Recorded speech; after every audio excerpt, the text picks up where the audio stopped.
नमस्कार, मैं हूं शालिनी और आप देख रहे हैं इन्फिनिटी न्यूज 24। आइए बढ़ते हैं आज की बड़ी खबर की ओर। वक्फ कानून पर एनडीए में दरार, बीजेपी के साथी दल के विधायक पहुंचे सुप्रीम कोर्ट। एनडीए की घटक दल नेशनल पीपल्स पार्टी इंडिया यानी एनपीपी के नेता व मणिपुर के क्षेत्रगांव निर्वाचन क्षेत्र से विधायक शेख नूरुल हसन ने गुरुवार को सुप्रीम कोर्ट में वक्फ संशोधन अधिनियम 2025 की संवैधानिक वैधता को चुनौती दी है। इसके अलावा डीएमसी सांसद महुआ मोइत्रा ने भी शीर्ष अदालत में याचिका दाखिल की। इस कानून की संवैधानिक वैधता को चुनौती देते हुए इसे रद्द करने की मांग की गई।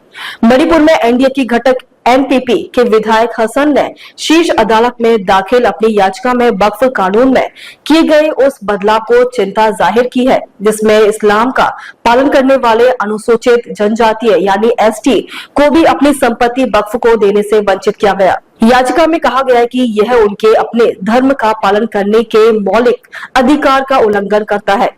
याचिका में कहा गया है कि वक्फ संशोधन अधिनियम 2025 की धारा 3E अनुसूचित जनजाति के सदस्य यानी 5वीं या 6ठी अनुसूची के तहत के स्वामित्व वाली भूमि को वक्फ संपत्ति घोषित करने की से रोकती है। एनपीपी विधायक ने अपनी याचिका में कानून में किए गए संशोधन न सिर्फ मनमाना है बल्कि मुस्लिम धार्मिक संपत्तियों को नियंत्रित करने का प्रयास है। याचिका में कहा गया है कि कानून में किए गए संशोधन मनमाने प्रतिबंध लगाता है और इस्लामी धार्मिक बंदोबस्तों को पर राज्य नियंत्रण बढ़ाता है। याचिका में कहा गया है कि वक्फ कानून में किए गए बदलाव वक्फ के धार्मिक चरित्र को विकृत करेंगे और साथ ही वक्फ और वक्फ बोर्डों के प्रशासन में लोकतांत्रिक प्रक्रिया को अपरिवर्तित रूप से नुकसान पहुंचाएंगे। टीएमसी नेता महुआ मोइत्रा ने संशोधन की प्रक्रिया पर उठाए सवाल। वहीं टीएमसी सांसद महुआ मोइत्रा ने शीर्ष अदालत में दाखिल अपनी कानून में संशोधन की प्रक्रिया पर सवाल उठाया है। उन्होंने अपनी याचिका में कहा कि वह वक्फ कानून में किए गए संशोधन में न केवल गंभीर प्रक्रियात्मक खामियां हैं बल्कि संविधान में निहित कई मौलिक अधिकारों का भी उल्लंघन है।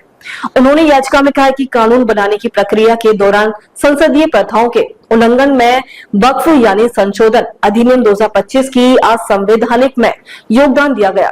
टीएमसी नेता ने शीर्ष अदालत में दाखिल अपनी याचिका में कहा कि प्रक्रियात्मक रूप से संयुक्त संसदीय समिति के अध्यक्ष ने वक्फ संशोधन विधेयक पर संयुक्त सदस्य समिति की मसौदा रिपोर्ट पर विचार करने और उसे अपनाने के चरण में तथा संसद के समक्ष उक्त रिपोर्ट प्रस्तुत करने के चरण में संसदीय नियमों का प्रथाओं का उल्लंघन किया है। टीएमसी नेता मोइत्रा ने कहा कि विपक्षी सांसदों की असहमति वाले राय को 13 फरवरी 2025 को संसद में पेश अंतिम रिपोर्ट से बिना किसी औचित्य के हटा दिया गया। साथ ही कहा गया कि इस तरह की कार्रवाई ने संसद की विचार विमर्श प्रक्रिया को कमजोर किया है तथा आधिकारिक संसदीय प्रक्रिया नियमावली में उल्लेखनीय स्थापित मानदंडों का उल्लंघन किया है। याचिका में कहा गया कि वक्फ संशोधन अधिनियम संविधान के अनुच्छेद 14 यानी कानून के समक्ष समानता 15A भेदभाव न करना 19(1)A और C भाषण और संघ बनाने की स्वतंत्रता 21 यानी जीवन और व्यक्तिगत स्वतंत्रता का अधिकार 25 और 26 यानी धर्म की स्वतंत्रता 29 और 30 यानी अल्पसंख्यक अधिकार और अनुच्छेद 300A यानी संपत्ति का अधिकार का उल्लंघन करता है। अब तक के लिए बस इतना ही। फिर होगी आपसे मुलाकात। तब तक के लिए नमस्कार और देखते रहिए इन्फिनिटी न्यूज 24।